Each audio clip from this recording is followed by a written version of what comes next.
At this point, I just want to make sure that your screen is sort of very similar to mine. What concerns me is you may not have the view bar running down the left-hand side of your screen. If you don't, just right-click on the left-hand side of your screen and you can turn off the view bar, and right-click again and you can turn on the view bar. I actually like the view bar to be showing. The other thing that might be different with your machine is the timeline. For example, the timeline appears above my Gantt.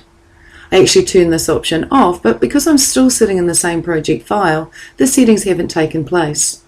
If I click on the View tab in the ribbon, what I'd like you to do is untick Timeline, and the timeline will disappear from above the Gantt.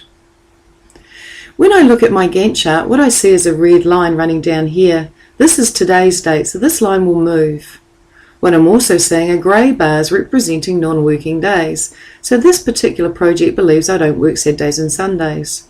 And I'm also seeing a time scale at the top here that says I have a week and then each day within that week from Monday to Sunday.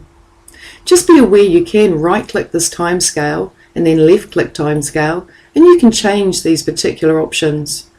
At the moment I have two tiers, a middle tier and a bottom tier, and if I was going to make changes I'd start with the bottom tier.